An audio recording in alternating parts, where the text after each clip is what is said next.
Programme में आपको खुशामदीद कहते हैं। मैं असदुल्ला खान हूँ। आज हुकूमत ने फैसला किया है कि पाकिस्तान तहरीक इंसाफ को बैन कर दिया जाए और इस सिलसिले में वो सुप्रीम कोर्ट को रेफर कर रहे हैं।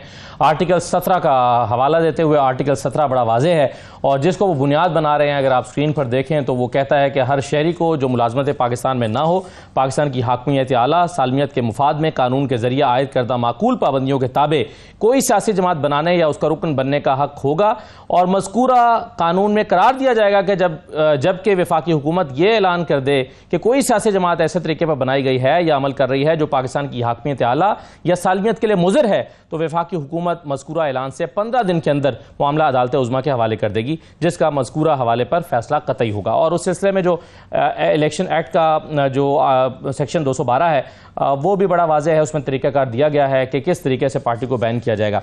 लेकिन सवाल यह पैदा होता है कि क्या सुप्रीम कोर्ट के में पेश करने के लिए वो तमाम शवाहिद मौजूद हैं। आप इस हवाले से हम ज़रा गुफ्तगू का आगाज़ करते हैं और भी चीज़ें हैं। फवाद चौधरी साहब हमारे साथ स्टूडियोज़ में मौजूद हैं, साबिक़ वज़ीर इत्तलात पाकिस्तान तहरीक इंसाफ के रहनुमा। बहुत शुक्रिया फवाद चौधरी साहब। मैं आपको सिर्फ सुनवाना चाहता हूँ गुफ्तगू का आगाज़ करने के लिए जो आज अता तारड़ साहब ने प्रेस कॉन्फ्रेंस करते हुए कहा है, ज़रा सुनिए। हमारे तहम्मुल, हमारी दानिशमंदी को जो कमजोरी समझा गया है, आज मैं इसका भरपूर जवाब देना चाहता हूं और बिल्कुल क्लियर अनएम्बिगुअस वर्ड्स में देना चाहता हूं कि नो मोर, बहुत हो गया इस मुल्क के साथ खिलवाड़। इस मुल्क की मईशत ने अगर आगे चलना है तो पाकिस्तान और तहरीक इंसाफ एक साथ नहीं चल सकती। मैं बिल्कुल आपको क्लियर कर। फवाद साहब बड़ा वाज़ेह उन्होंने कहा कि पाकिस्तान तहरीक इंसाफ और पाकिस्तान साथ नहीं चल सकते और जो सबूत वो पेश करना चाहते हैं वो एक तो 9 मई है, दूसरा वो जो है वो फॉरेन फंडिंग है। तो फवाद साहब आप एक ऐसी पार्टी में वापस जा रहे हैं जिसका कोई मुस्तकबिल ही नहीं है।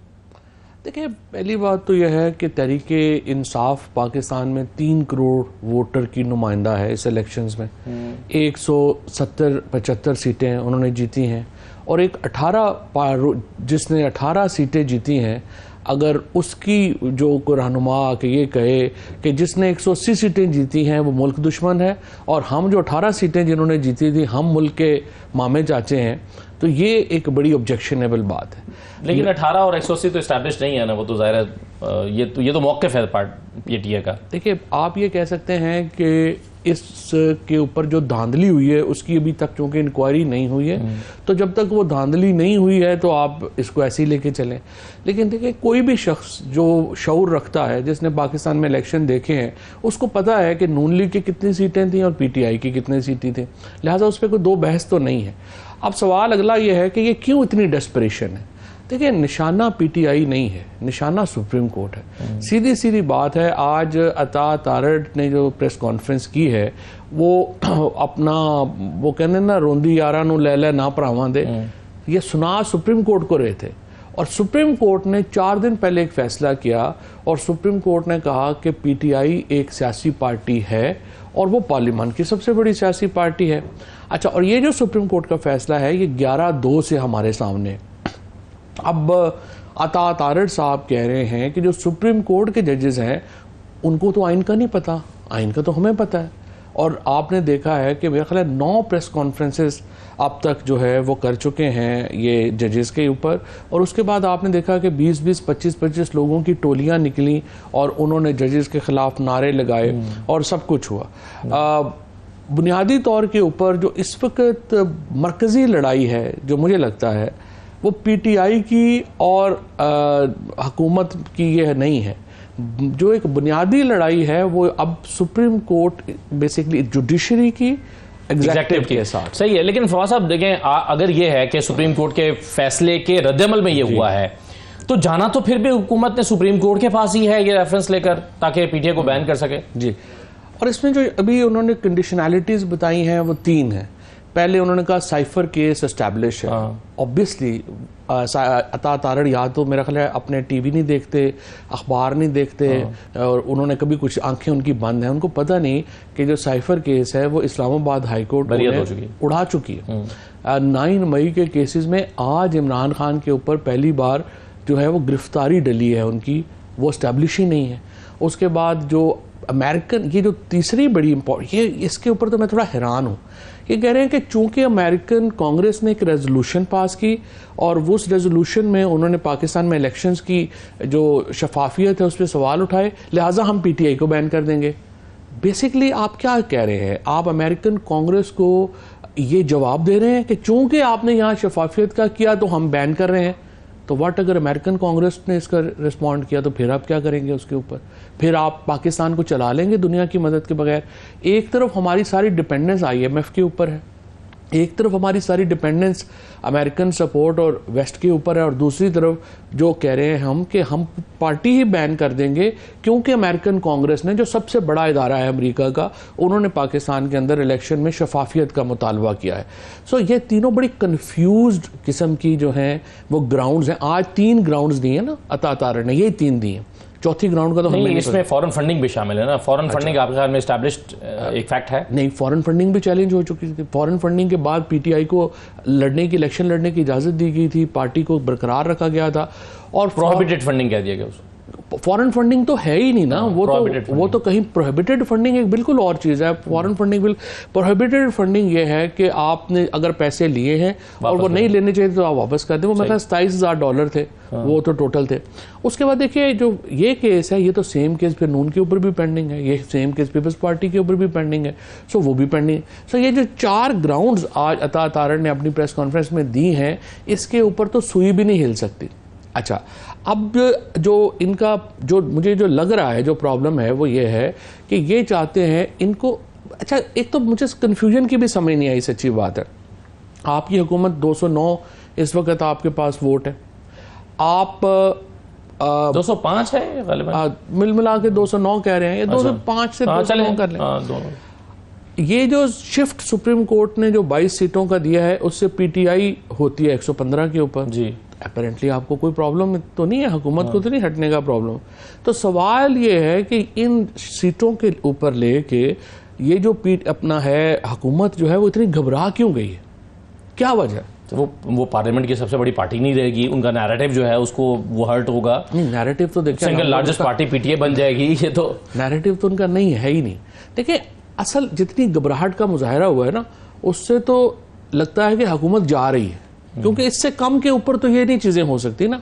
अब इनको मेरा हंच है, आई कैन बी रॉन्ग, मेरा हंच ये है कि जो असल प्रॉब्लम है इनको वो ये है कि जो इन्होंने कैंपेन्स बनाई ट्राइब्यूनल जजेस के खिलाफ, लाहौर हाई कोर्ट के 7 जजेस के ऊपर, और जो जस्टिस तारिक जहांगीरी जो इस्लामाबाद के हैं, और उन जजेस ने आगे से जो है वो झुकने से इनकार कर दिया, और अब तकरीबन 50 के करीब नशिस्तें हैं जिनके ऊपर फॉर्म 45 और फॉर्म 47 जो हैं वो उनका एवेल्यूएशन हो रही है। सो इनको लग ये रहा है नून लीग को कि अगर जुडिशरी को हमने टेक ऑन नहीं किया, अगर जुडिशरी के ऊपर हमने पूरा हमला नहीं किया, तो हमारी ये सीटें पलट जाएंगी और सारे का सारा जो इलेक्शन जो 8 फरवरी को जैसे हुआ वो सबके सामने आ जाएगा और हम हुकूमत से भी जाएंगे, और जाहिर है फिर उसके कॉन्सिक्वेंसेस भी होंगे।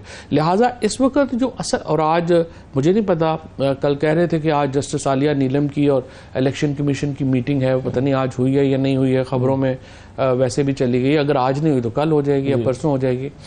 और अगर वो 4-5 जजेस जिनके ऊपर इलेक्शन कमीशन का एतराज़ है वो नहीं हटते, तो फिर देखिए नंबर गेम बड़ी जो है वो इंटरेस्टिंग हो जाती है, क्योंकि 115 PTI है, 4-5 JUI के लोग हैं, और इसके साथ अब PTI को यानी तकरीबन 40-45 सीटें जो हैं और फ्लिप करनी है, तो आपकी हुकूमत जो है वो मगर वो फिर भी पीपल्स पार्टी के बगैर तो नहीं हो सकता ना। नहीं, पीपल्स पार्टी के तो फिर बगैर हो जाएगा ना, फिर तो आप अगर 45 सीटें हो जाएंगी तो फिर 167 इधर हो जाएंगी ना, क्योंकि नून लीग की 40-45 सीटें खत्म हो जाएंगी ना। तो ये असल जो घबराहट है वो ट्राइब्यूनल्स के ऊपर जो है वो चलने में है। पीपल्स पार्टी का जो पीपल्स पार्टी है ना, उसकी तो सच्ची बात है मुझे तो उनकी पॉलिटिक्स नहीं समझ आई। मतलब एक सदारत और 2 गवर्नरी लेके उन्होंने अपने आप को मेन स्ट्रीम अपोजिशन के बजाय एक साइड पे बैठे हुए वो दही खा रहे हैं, उनका लेना देना ही कुछ नहीं नजर आ रहा। देखिए ना, अगर आप अभी सदारती ऑर्डिनेंस जो आया था वो पीपल्स पार्टी की लेकर आए थे ना प्रेसिडेंट यूसुफ ज़रदारी। लेकिन आप जरा देखें कि अगर आप समझें कि जो 8 फरवरी का इलेक्शन है उसका फ्री करा लें, एक दफा फ्री इलेक्शन है, तो उसका नतीजा क्या है? उसका नतीजा यह है कि PTI सबसे बड़ी पार्टी है और followed by peoples party. PMLN तो राउट हो गई ना 18 सीटों के साथ। सही है। अब अगर पीपल्स पार्टी को मैं एडवाइस कर रहा हूं या कोई भी जो अगर हो अपना उनकी पॉलिटिकल थिंकिंग हो, जो मुझे समझ नहीं है कि क्यों वो उन्होंने नहीं किया। पीपल्स पार्टी को तो मेन स्ट्रीम अपोजिशन बनना चाहिए था। वो पीटीआई राउट नून लीग फारग हो गई थी, Bilawal Bhutto main opposition leader होते, पीटीआई जो है वो प्राइम मिनिस्टर होती। इतने मुश्किल हालात में पीपल्स पार्टी का तो रिवाइवल हो गया था पूरे मुल्क में।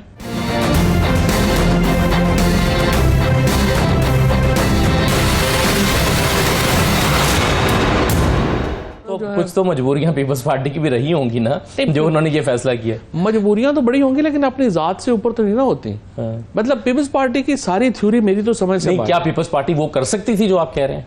देखो ना, अगर मैं उनकी जगह हूं तो मैं तो लड़ जाऊं हर एक से कि भाई मेरी पोजीशन है नंबर 2। देखो ना, पीपल्स पार्टी की 54 सीटें हैं, उनमें से मुल्तान की सीटों को निकाल दें जो फॉर्म 47 के ऊपर जो है वो सारे जीते हैं। बाकी सीटें तो सिंध वगैरह में तो वो जीते। कराची की चंद एक निकाल दें, कराची तो एमकेएम ले गया, उनकी तो सीट ही कोई नहीं है। तो वो सीटें जब वो निकाल देते हैं तो मेन अपोजिशन पीपल्स पार्टी बन जाती है। तो पीपल्स पार्टी जो है उसको आपने जब तक वो ना हो, पीपल्स पार्टी, अगर मैं उनकी जरदारी साहब की जगह सोच रहा हूं तो मैं तो लड़ जाऊंगा मेन स्ट्रीम अपोजिशन बनने के लिए। रिवाइवल है पूरे मुल्क में, आप खड़े हो गए हैं। पार्टी नून लीग तो खत्म हो गई, वैसी नून लीग तो पॉलिटिकली वैसी खत्म हो गई है ना, ये जितना मर्जी ही जोर लगा। हाल में पीपल्स पार्टी जब ये कह रही थी कि आइए तहरीक इंसाफ वालों से कहो मिलकर बात करें तो हम हुकूमत बनाते हैं, मगर शायद ये कहने से भी पहले पीटीआई ने ये कह दिया कि पीपल्स पार्टी के साथ बात ही नहीं होगी। तो क्या आपके ख्याल में उसकी वजह से उन्होंने ये डिसीजन लिया होगा? देखिए, अगर नहीं पीटीआई बात कर रही तो नहीं कर रही, मेन अपोजिशन में आ जाए। अपोजिशन में आप देखें ना, अगर नून लीग राउट हो रही है पूरे मुल्क में, जो हो गई है मुकम्मल, मेन पोजीशन आपको मिल रही है तो आप क्यों नहीं ले रहे? पीटीआई को तो छोड़ दें, पीटीआई नहीं ले रही, अपना आपके साथ नहीं है इंटरेस्टेड तो नहीं है इंटरेस्टेड। लेकिन अगर इस वक्त भी अगर जरदारी साहब अब सदर हैं, ज़ाहिर उनको हटाने के लिए 2/3 मेजोरिटी अब चाहिए, उनको कोई हटा नहीं सकता। तो अब आके जो पीपल्स पार्टी है उसको तो डिस्टेंस करना चाहिए नून लीग से, और उनको तो कहना चाहिए जी ट्राइब्यूनल जो उनको जजेस के खिलाफ जो मुहिम है, पीपल्स पार्टी को क्या सवाब है उसके में हिस्सा डालने का? तो पीपल्स पार्टी एवं खामखा हिस्सादार बनी हुई है। पीपल्स पार्टी उससे पीछे हटे और जुडिशरी जो है उसको वो अपना काम करने दे। उसके नतीजे में क्या होगा? उसके नतीजे में ये होगा कि नून लीग अपनी असल पोजीशन पे वापस चली जाएगी। अच्छा फवाद साहब, लेकिन एक ये जो आपने एक पूरा नक्शा खींचा कि ये कोई भी पॉइंट ऐसा नहीं है जिस पर सुप्रीम कोर्ट में पार्टी बैन हो सके, नहीं हो सकती। ये बात तो जाहिर है नून लीग को भी मालूम होगी, अता तारा को भी मालूम होगी और आजम तारा साहब को भी मालूम होगी। तो फिर इन्होंने ये क्यों फैसला किया है कि सुप्रीम कोर्ट में इसको लेकर जाएं, बावजूद इसके कि वो जानते होंगे कि इसका नतीजा क्या निकलेगा? वो क्या हासिल करना चाहेंगे इससे? नहीं, देखिए ना, मेरे ख्याल में जो पैनिक है ना वो भी बगैर सोचे समझे है, कोई ज़रूरत नहीं थी। टीएलपी को ला के बैठा दिया, उसके बाद आपने ये सारा जो है कर दिया। सब कुछ सबको नज़र आ रहा है कि ये सारा कुछ तो जजेस के लिए हो रहा है। अब जजेस जो हैं इस वक्त, जो ये जो जजमेंट आई है, ये तो पूरी सुप्रीम कोर्ट है ना। मतलब याद हो ना कि 1-2 जज 3 जज उसमें जनाब आप कह रहे हो कि वो अलहदा है और बाकी जज जो है वो उधर। ये तो 125 जज है पाकिस्तान का इस वक्त सुपीरियर कोर्ट्स का। वो 125 के 125 जज एक तरफ खड़ा है, और जो सारी अब लोअर जुडिशरी है वो खड़ी है। आपने जजमेंट्स देखी हैं अभी जो आ रही हैं? इवन कल ड्यूटी जज ने जो जजमेंट लिखी है, हालांकि ड्यूटी जज तो आमतौर पर सिर्फ तारीख डालते हैं। बिल्कुल। तो ये जजेस खड़े हो गए हैं, कैम्ब्रिज के, अमेरिका के, क्या क्या, they are not to be fair with these. ये जो 5-7 जजेस हैं हमारे, ये तो इंटरनेशनल स्टैंडर्ड के जजेस हैं ना। इनको नौकरियों का तो इशू नहीं है। हम बाबर सत्तार आज जो हाई कोर्ट में ले रहे हैं, आज नहीं होंगे तो वो करोड़ रुपया महीना कमा रहे होंगे। इनको नौकरियों के लिए तो नहीं बने हुए। मोहसिन कैनी को क्या प्रॉब्लम है नौकरी का? बाबर सत्तार को क्या प्रॉब्लम है? या फॉर दैट मैटर ये अपना तारक जहांगीरी साहब हो गए, इन लोगों को क्या प्रॉब्लम है? अगर वो जुडिशियल पैकेज आ जाए जो हुकूमत ने बना के रखा हुआ है, क्या फर्क पड़ेगा उससे? हाँ, वो जुडिशियल पैकेज में इरफान कादर साहब ने जो इंटरव्यू दिया, मेरा ख्याल है इरफान कादर साहब जो है ना, उन्होंने ज़रा पहले ही खोल दिया बॉक्स। उन्होंने इंटरव्यू दिया, उन्होंने कहा जी वो हम एक्चुअली उसमें उन्होंने ला ये रहे कि वो जो हाई कोर्ट के जजेस हैं उनको वो ट्रांसफरेबल कर रहे हैं। अच्छा, अब ट्रांसफरेबल का क्या मतलब है कि जैसे 6 जजेस हैं इस्लामाबाद कोर्ट के, तो आपने तारक जहांगीरी साहब को उठा के बलूचिस्तान ट्रांसफ़र कर दिया, आपने बाबर सत्तार को शरीयत कोर्ट में भेज दिया, आपने एक जज को उठा के सिंध भेज दिया, तो और वहाँ से जजेस जो हैं वो इधर ले आए। सो आपने इंडिया में एक जजेस जो है ट्रांसफरेबल पोस्ट है, लेकिन वो चीफ जस्टिस एक कोलेजियम है वो करता है। लेकिन यहाँ पे इनका मकसद ये है कि ये जजेस की ताकत को तोड़ा जा सके। अच्छा, वो जाहिर है कि ये तो उनके ऊपर हमला हो गया, तो उन्होंने कहा कि ये तो नहीं हम जो है वो होने देंगे। लिहाजा ये primary issue right now is कि जुडिशरी अपनी इंडिपेंडेंस के लिए लड़ रही है, और ये पाकिस्तान के अंदर जो प्रॉब्लम है वो है ये है कि जब हम मार्शल लॉ और जमहूरियत को इकट्ठा चलाना चाह रहे हैं, ये नहीं चलना। तो आपको अल्टीमेटली पाकिस्तान में जमहूरियत की तरफ ही वापस आना है, और उसकी प्रॉब्लम हमारी इकनॉमिक भी है। क्योंकि देखें ना, हमारा तो सीधा सीधा हिसाब चल रहा था 52-53 से, हम तो एक सिक्योरिटी स्टेट थे। हमारा जहाँ जंगें हो रही थी, पहले कोरियन वॉर शुरू हो गई, फिर वियतनाम शुरू हो गई, फिर अफगान वॉर शुरू हो गई, तो हम जंगें लड़ रहे थे, हमें पैसे आ रहे थे, अल्लाह खैर चला, हमें पैसे ज़रूरत ही नहीं थी। आप 90 तक के अपने अगर इकनॉमिक फिगर्स उठा के देखें, हम हर जगह पे इंडिया से आगे हैं। वो क्यों आगे हैं? क्योंकि हम जंगें लड़ रहे थे, हमें पैसे आ रहे थे। अब आके प्रॉब्लम यह है कि कम से कम अगले 3 साल जो है ये फोकस यूक्रेन वॉर के ऊपर रहना और गजा पे रहना है, इस इलाके पे फोकस नहीं है। और जो तालिबान है उसकी एक्चुअली इस वक्त जो पोजीशन है वो इसलिए न्यूट्रलाइज है कि एक तरफ दाइश के मुकाबले के ऊपर उसे चाहिए, वेस्ट को उसकी सपोर्ट चाहिए, अरब मुल्क एक हद से ज़्यादा उसके साथ बिगाड़ना नहीं चाह रहे, लिहाजा उसके ऊपर भी आप एक हद से आगे, आपको इंटरनेशनल सपोर्ट नहीं मिल रही। ठीक है। सो आपको प्रॉब्लम आ रही है कि पहली दफ़ा आपको अपने पाँव पे खड़ा होना है। पाकिस्तान मेहनत करके कमा के खाना है, मेहनत करके कमा के खाना है, यह बड़ा औखा काम है। अब हम उसमें फंसे हुए हैं कि हमने आखिर करना क्या है। अब ये करने की पहली शर्त है कि पाकिस्तान को एक नॉर्मल डेमोक्रेसी आप बनाए। नॉर्मल डेमोक्रेसी के लिए आपको इलेक्शन फ्री एंड फेयर कराने पड़ते हैं। ये सारा झगड़ा है जिसमें हम फंसे हुए हैं। अगर हमने नॉर्मल डेमोक्रेसी की तरफ नहीं जाते, पाकिस्तान की इकोनॉमी जो है अभी मैं देख रहा था, उमर अयूब जो फिगर्स दे रहे हैं कि 350 पे डॉलर चला जाएगा और 100 रुपए के ऊपर IMF ने भी कहा है कि यूनिट चला जाएगा। 330 उन्होंने भी कहा। और उमर जो थे वो IMF ही की फिगर्स जो है वो कोट कर रहे हैं। शहबाज राना ने भी जो है वो भी यही फिगर्स कोट किए हैं। बट लेट्स से कि इसको आप कम कर लें। आप समझिए डॉलर 350 पे नहीं जाता, 300 पे चला जाता है। वो 185 पे तो यूनिट है ना, 95 पे चला जाता है। तो मुझे आप बताएं, इस वक्त पाकिस्तान में अनएम्प्लॉयमेंट रेट 11% पे चला गया हुआ है। फैक्ट्रियां बंद हो रही हैं क्योंकि बिजली की खपत जो है। लेकिन अगर फवाद साहब इस सूरत हाल में फर्ज करें री इलेक्शन होते हैं और इमरान खान वज़ीर आज़म बन जाते हैं, तो क्या करेंगे वो? यही कुछ हालात तो यही है, पॉकेट में पैसे तो इतने ही हैं। नहीं, बात आपकी ठीक है, मिरेकल शायद नहीं होगा, लेकिन देखें पाकिस्तान एक नॉर्मल मुल्क तो होगा ना। उसके इन्वेस्टमेंट्स जो हैं वो तब आती हैं जब आपको पता हो कि ये एक इलेक्शन हो गए, फ्री एंड फेयर इलेक्शन है, पॉलिटिकल आपके इश्यूज जो हैं वो बैक बर्नर पे जाएंगे, गवर्नेंस के इश्यूज जो हैं वो आपके सामने आएंगे, पॉलिसी बनेगी, कोई पॉलिसीज बनेंगी, चीज़ें होंगी। ओवरसीज पाकिस्तानी देखो ना, अभी UAE ने जो लिस्ट जारी की, $11 बिलियन जो है वो तो सिर्फ प्रॉपर्टी में लगा दिया है पाकिस्तानियों ने दुबई के अंदर। मुझे एक एम्बेसडर साहब बता रहे थे कि इस वक्त सारे पाकिस्तानी सेंट्रल एशिया में पैसे लगा रहे हैं। अब आप मुझे बताइए कि अगर पाकिस्तान के अपने लोग पाकिस्तान के अंदर 1 रुपया नहीं लगाने को तैयार, बाहर से किसने आना है? सो पहले आपने मुल्क को नॉर्मलाइज करेंगे तो चीज़ें जो हैं वो आगे आप ले जा सकते हैं ना। और नॉर्मलाइज करने के लिए देखो एक ग्रैंड डायलॉग ही चाहिए। मेरे ख्याल में जो PTI है या इमरान खान है, ये जो फियर्स हैं कि ये आके पता नहीं क्या कर देंगे, इनको भी रिमूव करने की ज़रूरत है और बहुत इंपॉर्टेंट है कि ये रिमूव हो। लेकिन अगर आप इस तरह से करना चाहें कि एक बिल्कुल ही वो जनाब इद्दत के ग्रैंड डायलॉग के लिए तो खैर PTI भी तो तैयार नहीं है ना। खान साहब कहते हैं कि जी इन लोगों के साथ बात नहीं करेंगे, ग्रैंड डायलॉग में तो फिर सब बैठेंगे। नहीं, असद वो इसलिए तैयार नहीं है कि माहौल नहीं है। मिसाल के तौर के ऊपर आप देखें कि जब पहले तो इद्दत जैसा केस आपने बनाए, अब वो ख़त्म हुआ तो आपने खामखा जो है वो बुशरा बीबी को एक नए खाने केस में जो है वो उनको डाल लिया। उसके बाद इमरान खान को जिस तरीके से जो है वो केसेस में जो है वो ड्रैग किया गया। ओवरऑल जो आज की जो पेशरफ्त है, देखिए ना, माहौल किसने बेहतर बनाना है? माहौल तो बेहतर बनाना है जिसके पास ताकत है। नहीं, लेकिन अगर हुकूमत माहौल बेहतर बनाने की कोशिश करेगी तो हुकूमत को एक दफ़ा तो जाना पड़ेगा फिर। नहीं, क्योंकि फिर इमरान खान का मुतालबा तो ये है कि मेरा मैंडेट दो। नहीं, मुतालबा तो बाद की बात है ना। पहले तो आप थोड़ी जो है वो नॉर्मलिटी तो लेके आते हैं ना, एक माहौल का, एक बातचीत का माहौल तो बनाते हैं ना, फिर अपने मुतालबे आते हैं ना। अभी तो मुतालबे नहीं है, अभी तो सिर्फ ये आप करें कि आप जो है ये जो बुशरा बीबी की हद तक जो है वो आप उनको जो है वो केसेस, और जाली केसेस बन रहे हैं ना। हर एक को पता है इमरान खान बुशरा बीबी के ऊपर जो केसेस हैं वो अपने केसेस लीगल केसेस की वजह से तो अंदर नहीं है ना, अपनी सियासत की वजह से अंदर है। तो आप कहाँ पाकिस्तान के अंदर ये रवाज था कि आप जो है वो फैमिलीज के ऊपर चले जाएं या उसके जो अभी डला है।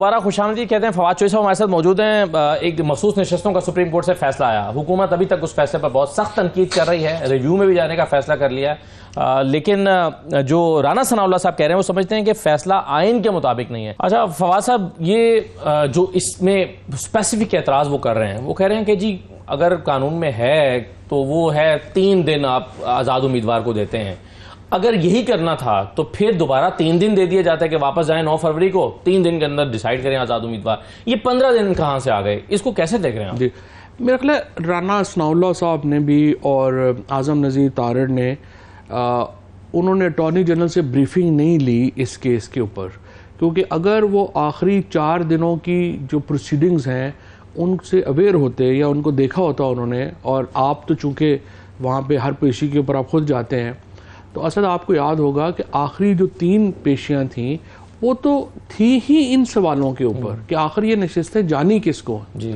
और किस तरीके से जानी है। और आपको याद होगा कि ये फैसले से 4 दिन पहले जस्टिस मंसूर अली शाह साहब ने ये फार्मूला बताया था कि फिर तो बेस्ट तरीका यही है कि ये इलेक्शन कमीशन के पास वापस भेज दिया जाए और इलेक्शन कमीशन जो है अफ्रेश डिसाइड करे, क्योंकि जो सवाल हुआ वो सबसे इम्पॉर्टेंट बात यह है कि इस नुक्ते के ऊपर शायद राना सनाउल्लाह साहब ने जजमेंट नहीं पढ़ी, क्योंकि इस नुक्ते के ऊपर जो है वो फायज ईसा साहब और मंदोखेल साहब भी इस नुक्ते के ऊपर वाजे हैं कि ये पीटीआई को जानी है। और उन्होंने फ़र्क सिर्फ ये है कि मंदोखेल और फायज ईसा साहब कह रहे हैं कि जो 39 सीटें जिनके ऊपर पीटीआई के फॉर्म लिखा हुआ था उस हिसाब से सीटें दे दी जाएं उनको, और बाकी जजेस कह रहे हैं कि जो 41 लोग बाकी हैं उनको भी ये मौका दिया जाए कि वो सिलेक्शन कर ले। जो प्रिंसिपल है उसके ऊपर 11 जजेस जो हैं वो मुत्तफिक है। तो पहली बात तो ये। अच्छा, अब ये कहना, ये जो 2 बातें अब ये कह रहे हैं बार बार, एक तो कह रहे हैं कि पीटीआई पार्टी नहीं थी तो उसको आपने कैसे सीटें दे दी, और दूसरा कि 15 दिन आपने क्यों दे दिए। अब पहली बात तो ये हुई कि इलेक्शन, अच्छा to be fair with PTI की तो कोई लीगल स्ट्रेटजी कोई नहीं थी, उनको तो कुछ समझ नहीं आ रही थी कि हम हैं क्या। जो ये क्वेश्चन पैदा हुआ वो हुआ इलेक्शन कमीशन के वकील के आर्गूमेंट से। इलेक्शन कमीशन ने, वकील ने ड्यूरिंग द आर्गूमेंट्स फायज ईसा साहब को ये बताया कि आप ही के फैसले की वजह से हमने तो पीटीआई को ट्रीट नहीं किया पार्टी, एंड फायज ईसा साहब एक्चुअली टेकन अबैक। उन्होंने कहा लेकिन मैंने तो ये फैसला नहीं दिया कि आप पीटीआई को जो है वो पार्टी ना गर्दाने। और ये जो बहस है फिर आखिरी 4 की, ये जस्टिस फायज ईसा साहब के इन रिमार्क्स के बाद कि इलेक्शन कमीशन ने उनकी जजमेंट को मिस इंटरप्रेट किया है, ये बहस चली। और जस्टिस अतर मिनल्ला, जस्टिस मंसूर अली शाह साहब, मुनीब अख्तर साहब, आयशा मलिक और ये सब लोग जो थे, इन्होंने फिर कहा कि अब इलेक्शन कमीशन की गलती की सज़ा क्या जो मेंबर है और अवाम है उनको दे दी जाए, और क्या जो कौमी असम्बली है उसको रिफ्लेक्टिव नहीं होना चाहिए ऑफ दी पब्लिक ओपिनियन, यानी अवाम ने जिसको वोट दिए हैं उसको नज़र आना चाहिए ना नेशनल असम्बली में कलर। अच्छा, ये बहस हो रही थी। अब उसके ऊपर जो ये बात तो 13 के 13 जजेस जो है, आप चूंकि प्रोसीडिंग्स में थे, आपने देखा कि 13 के 13 जजेस जो हैं इस पर मुतफिक थे कि इलेक्शन कमीशन मिसकंडक्ट का मर्तकब हुआ, उन्होंने मिस इंटरप्रिटेशन की और इलेक्शन उन्होंने बहुत ही बदतरीन तरीके से कराए। इसके ऊपर तो इत्तफाक है 13 के 13 जजेस में। अब जब ये तय हो गया कि इलेक्शन कमीशन ने मिस इंटरप्रिटेशन की, तो फिर जो मंसूर अली शाह साहब ने और ये जो जजेस थे, इनका पॉइंट ऑफ व्यू जब आ गया कि जी असम्बली में वो उसको रिप्रेजेंट होना चाहिए जिसका वोट है। अब फायज ईसा साहब समेत सारे जजेस ने कहा कि नहीं, हम तो पीटीआई को बैन हमने नहीं किया। अब पीटीआई पॉलिटिकल पार्टी बन गई इस फैसले के बाद। जब वो पॉलिटिकल पार्टी बन गई और उसको वोट मिल गया, तो इलेक्शन कमीशन के पास ही जाना है ना, उन्होंने दोबारा सुप्रीम कोर्ट ने उनको भेजना था, उन्होंने सुप्रीम कोर्ट ने उधर भेज दिया।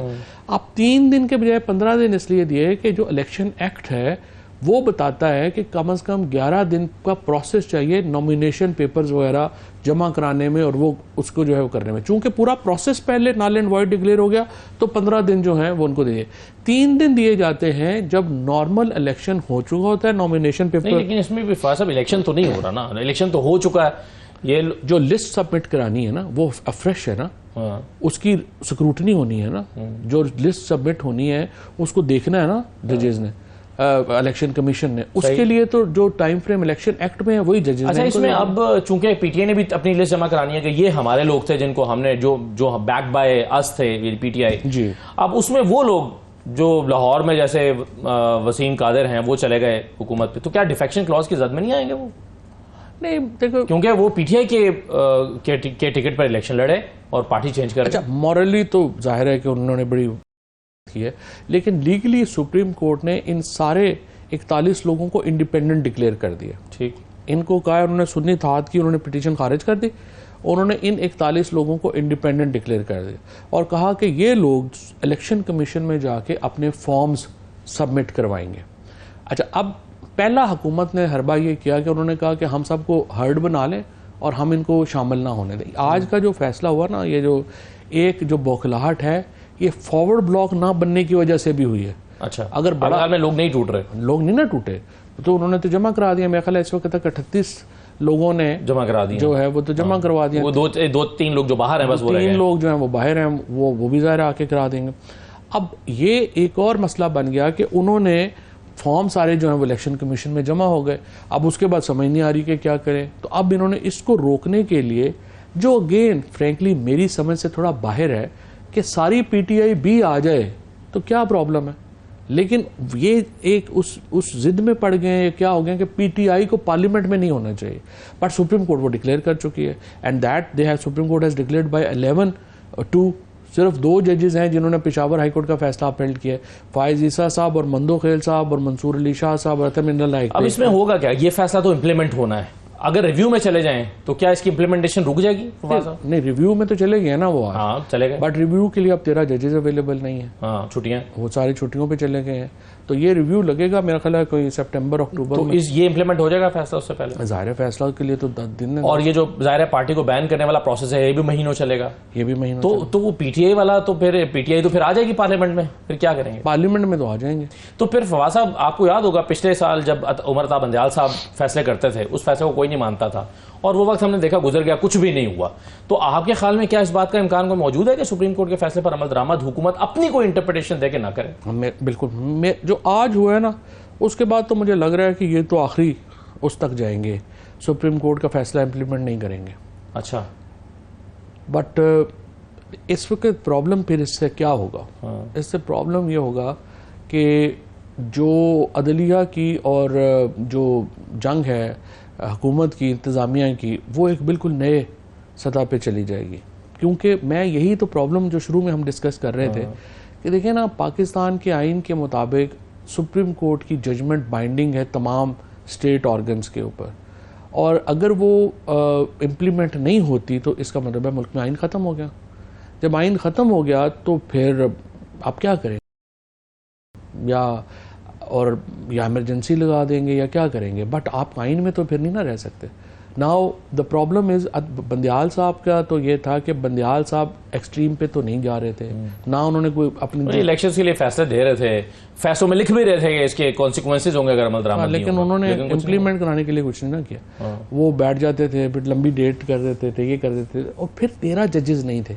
बंदयाल साहब का प्रॉब्लम ये भी था कि प्रोबेबली अगर वो फुल कोर्ट बुलाते थे तो आपको पता है वो उधर दूसरी तरफ हो जाता था या उलट जाता था, या उनके साथ उस तरह से जजेस नहीं थे। बट यहाँ पे प्रॉब्लम यह है कि ये नॉट ओनली दीज लाइक 14-15 जो जजेस हैं जो सुप्रीम कोर्ट में बैठे हुए हैं, हाई कोर्ट्स जो हैं वो आपके इस बयानिए के ऊपर उसकी जद में आती हैं। क्योंकि देखो ना, सुप्रीम कोर्ट ने जो बड़ा एक्शन लिया है कॉन्स्टिट्यूशनल अमेंडमेंट रोके, वो तो अपनी हाई कोर्ट्स के लिए लिया है ना। तो अब हाई कोर्ट्स के जो जजेस हैं, और ये जो आप देखिए ट्राइब्यूनल्स का जो कर रहे हैं, ये आलिया नीलम साहिबा को जो कह रहे हैं, वो भी हाई कोर्ट के जजेस हैं। और हाई कोर्ट के कौन से जजेस हैं? अब आप लाहौर रहे हैं इतना अर्सा, आपको पता है कि जो वो जजेस हैं जो कि एक्चुअली बैकबोन है लाहौर हाई कोर्ट की, जी हाँ, ये कह रहे हैं उनको हटा दें। तो मेरे अपने ख्याल में, ज़ाती ख्याल में, जस्टिस आलिया नीलम के लिए बड़ा मुश्किल होगा कि वो इन जजेस को रिप्लेस कर दें।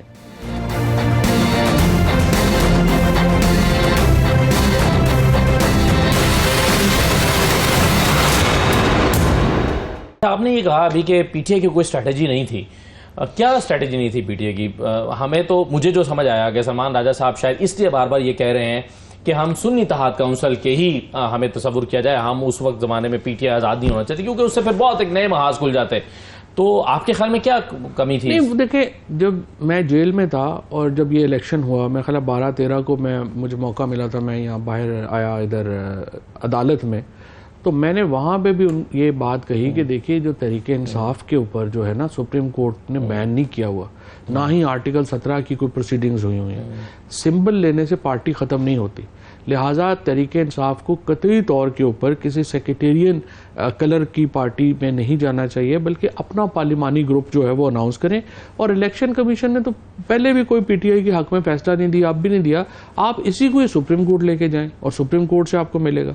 सो पहली गलती तो पीटीआई ने वहाँ पे की, जब इन्होंने पहले MWM और इसके चक्कर में पड़ गए। और ठीक है आपकी बात कि वो इलेक्शन कमीशन के खौफ से ही और इलेक्शन कमीशन से की वजह से ही उन्होंने किया, लेकिन इलेक्शन कमीशन से तो आपको फाइट आउट ही करना था और आपने सुप्रीम कोर्ट में ही जाना था। तो एक तो वहाँ पे जो है वो, फिर दूसरी गलती ये की कि यहाँ पे जब आपने पिटीशन की तो आपने फॉर्मल पार्टी भी नहीं बनाया पीटीआई को, जो बनानी चाहिए थी। लेकिन तीसरी फिर ये तो खुशकिस्मती हुई कि इलेक्शन कमीशन के वकील जो हैं उन्होंने एक बड़ा आई वुड से कि मदद कर दी और वो सारा जो है वो केस खुल गया। इलेक्शन कमीशन के वकील कह रहे हैं कि जी हमारा फैसला बिल्कुल सही था, जो सिकंदर ने वहां पे खड़े होकर कहा कि हमारा फैसला बिल्कुल सही था और हमने आपके फैसले की बिल्कुल सही इंटरप्रिटेशन। ये तो बाद में भी कहा उन्होंने इस फैसला आने के बाद, उन्होंने यही कहा ना। उसके बाद इलेक्शन कमीशन ने फैसले वाले दिन तमाम सहाफ़ियों को जो इलेक्शन कमीशन के हैं उनको एक स्टेटमेंट जो है वो अपनी तरफ से ज़राए से चलाने के लिए दी, और उसमें उन्होंने कहा कि हमने तो किसी पार्टी को बैन ही नहीं किया था, ये हमने तो बिल्कुल सही तशरीह की। तो भाई अपने वकील को भी बता देते फैसला आने के बाद जो बता रहे हो तो पहले ही बता देते। तो उसकी वजह से ये केस फिर सारा खुल गया इलेक्शन कमीशन के पॉइंट ऑफ व्यू से। एंड आई थिंक इसके ऊपर जो अटॉर्नी जनरल साहब जो है वो काफी होंगे कि ये जो है जो आप पीटीआई में वैसे कोई कॉर्नर्स, कुछ ऐसे लोग हैं जहां पर आप अपना जो जहन है उन तक पहुंचा सकें या राय दे सकें? पीटीआई में कुछ लोगों के साथ राब्ता है आपका, लीगल टीम के साथ या दीगर लोगों के? नहीं, वो तो सबसे राब्ता तो है ऑब्वियसली, इस पॉइंट ऑफ व्यू से कि आप फीड कर सकें या अपनी राय दे सकें। मेरा पुराने तो सारे लोगों से जो है ना वो राब्ता भी है, दोस्ती भी है। मसलन अली अमीन गंडापुर हैं, असद कैसर साहब हैं, फिर सारे सलमान अकरम राजा साहब जो हैं वो तो हैं, गौहर भी is like a brother to me, बड़ा मेरा उनसे अच्छा ताल्लुक है, भाइयों की तरह ताल्लुक है। और अली जफ़र हैं, ये सभी लोग, उनसे मेरा बड़ा अच्छा ताल्लुक। कोई क्या रुकावट अब फवाद साहब रह गई है पीटीआई में फॉर्मली ज्वाइनिंग की? या फॉर्मली तो मैं लदे कभी नहीं हुआ, बट सिर्फ ये है कि जो परसेप्शन में एक ये है कि खान साहब से मीटिंग होना ज़रूरी है ताकि एक क्लैरिटी जो है वो चीज़ों में आए। वो मीटिंग नहीं हुई है। क्यों नहीं हो पा रही? मेरा ख्याल है कि ये लोगों ने कुछ नहीं जाके ज़रा शोर मचा दिया था जिसकी वजह से वो रुक गया। हो जाएगी, कोई ऐसी प्रॉब्लम नहीं है। खान साहब से मेरी पहले भी 2-3 मीटिंग्स जो हैं वो हो चुकी हैं, अभी भी हो जाएगी, मुझे भी कोई जल्दी नहीं है। वैसे रिजर्वेशंस किन लोगों की हैं? एक तो रऊफ हसन हम जानते हैं कि शायद वो इन्हीं की होंगी जो पब्लिकली कर रहे हैं, और क्या होगा, और तो कोई ऐसी बात। उनके साथ वैसे आप बैठ सकते हैं चाहे कब पे, ताकि मसला हल हो जाए। है क्या मसला है क्या वैसे आपका? इनके रऊफ साहब के साथ क्या मसला है? मैं तो इतना जानता नहीं हूँ, सच्ची बात है, क्योंकि हम लोग पहले भी जो है वो रहे थे, तो ये मतलब वहाँ पे आते जाते नज़र तो आते रहते थे, लेकिन कोई ऐसा हमारा इंटरेक्शन बहुत है नहीं, कोई पता नहीं मुझे कि इनका क्या है। फिर देखें ना, हमारा तो असल इशू तो ये है कि इन लोगों को पॉलिटिक्स की ये सारी एक्टिविटीज़ की इजाज़त रही है, हमें तो नहीं है। हम तो 2 ट्वीट्स करते हैं, तीसरे दिन 3 पर्चे हो जाते हैं। इनको क्यों है इजाज़त? अब मुझे नहीं पता क्या है, क्यों नहीं है, लेकिन 12 फिर उनके साथ ज्यादती भी हुई, जो उनके ऊपर हमला हुआ वो भी है। इस लेकिन स्पेशली पंजाब के लिए एक स्टैंडर्ड और केपी के लिए स्टैंडर्ड जो है वो और है। मसलन जो पंजाब में जो सारे मियाँ असलम इकबाल देखें, वो अपनी बेटी की शादी पे नहीं आ सके। हमाद अज़हर को 13 महीने हो गए बेचारे को, वो जो है बैठा हुआ है, वो उसमें नहीं आ सका। हमारे पंजाब असम्बली में सिर्फ 13 MPA जो हैं उनको इलेक्शन लड़ने की इजाज़त दी गई, बाकी सारे लोग जो हैं वो नए सारे, ये सारे जो नसरुल्लाह दरेशक साहब जैसे लोग हैं, इन सब को जो है वो आउट जो है वो कर दिया गया, बाकी सारे लोग जो हैं वो आउट हो गए। तो ये तो पंजाब के ऊपर को खासी खसूसी मेहरबानी जो है वो रही है, और हम लोगों को भी इस तरह ही जो है वो खान साहब, आपके ख्याल में कितना इन्फ्लुएंस हो रहे हैं उन लोगों की राय से जो बाहर बैठे हैं, पॉलिटिकल स्ट्रेटजी बना रहे हैं? देखिए ना, खान साहब जेल में हैं, जेल में उनको क्या चाहिए? जेल में आपको 3 चीज़ें चाहिए। पहली बात तो यह है कि इमरान खान का एक्सेस जिन 3-4 लोगों से है वो उनको रेलिवेंट इन्फॉर्मेशन दे सकें। दूसरी बात यह है कि उनको एडवाइस दे सकें, और फिर जो स्ट्रेटजी खान साहब बनाएं उसको ये इम्प्लीमेंट करने की सलाहियत रखते हो। अब प्रॉब्लम यह है कि ये जो 5 लोग जो इस वक्त ज़्यादा एक्सेस है जिनका, जिस तरह उमर है, गौहर है, शिबली हैं, अपने रऊफ़ हसन है, हामिद खान है, अब इनमें से देखें ना 4 कितने का तो प्रैक्टिकल पॉलिटिक्स से कोई ताल्लुक ही नहीं है। Umar is the only one जिसका एक प्रैक्टिकल पॉलिटिक्स का एक्सपीरियंस है, और वो एक अपना जोर लगा रहे हैं और होते होंगे। तो पॉलिटिकल एडवाइस जो है वो खान साहब को बड़ी कमज़ोर है, जिसकी वजह से PTI का मेरी नज़र में people like Asad Qaiser, people like Mahmood Achakzai, इन लोगों का एक्सेस खान साहब तक ज़्यादा होना चाहिए, ताकि ये लोग जो हैं, इवन आतिफ खान है, और लोग जो हैं हमारे पंजाब से अगर आप देखें, आमिर डोगर हैं, जैन कुरैशी हैं, महबूब सुल्तान साहब हैं, या अपने अमीर सुल्तान के भाई जो अब MNA जो बेचारे अगवा हुए हैं, ये लोग हैं जो पॉलिटिकल इनपुट खान साहब को दे सकते हैं। तो इन लोगों का जो है वो एक्सेस खान साहब तक होगा, पॉलिटिकल स्ट्रेटजी बेहतर बनेगी, और उसके एग्जीक्यूशन प्लान भी बेहतर बन सकता है। तो और इसके अलावा रियाज फतियाना है जो इस वक्त हमारे लोगों में शामिल हैं। ये लोग जो मिल रहे हैं, और इन लोगों की बजाय ये लोग मिल रहे होते हैं जो आप कह रहे हैं, तो क्या फ़र्क होता है स्ट्रेटजी में? क्यों? पॉलिटिकल इनपुट होती है ना। अब ये जो लोग, मतलब हमें ग्राउंड पे क्या नजर आ रहा होता है? मसलन सबसे पहले इंपॉर्टेंट, अगर मैं इस वक्त हूँ तो मैं क्या, आपने बात किससे करनी है? आपने मौलाना फजलुर रहमान से बात करनी है, आपने पीर पगाड़ा से बात करनी है, हाफिज नईम साहब से बात करनी है। जब तक ये 3-4 पार्टीज इकट्ठी नहीं होती, PTI देखें ना बड़ी अकेली लगती है इस मंजरनामे में।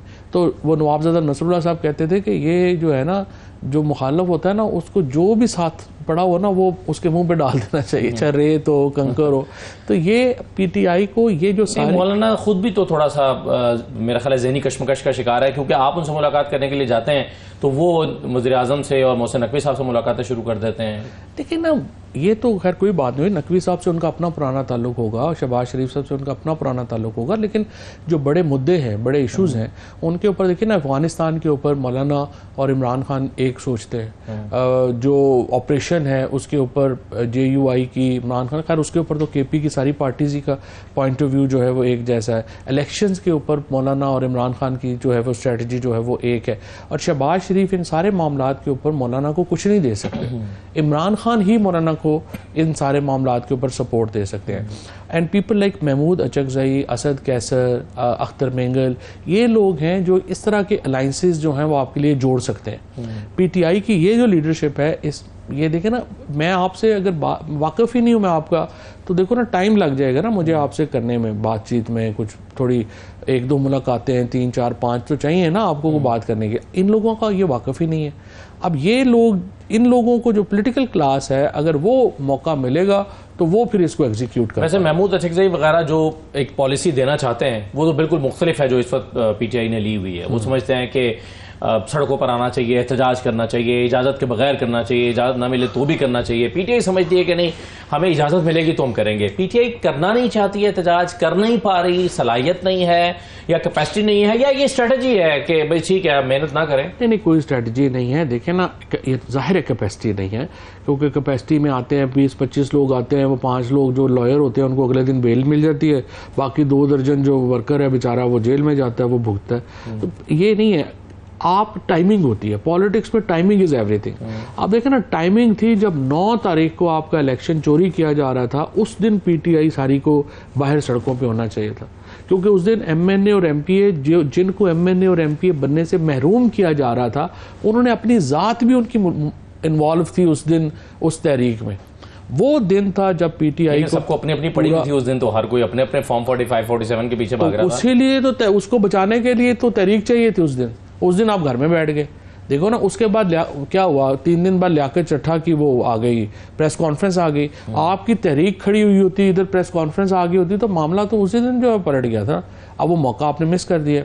अब मौके के लिए आप इंतज़ार आपको करना पड़ेगा। बहरहाल एक तो सच्ची बात यह है कि अभी तो पीटीआई थोड़ी देर तमाशा देखेगी ना कि क्या निकलता है इसमें से। बहुत शुक्रिया फवाद साहब, बहुत शुक्रिया। इजाज़त दीजिए, अल्लाह हाफ़िज़।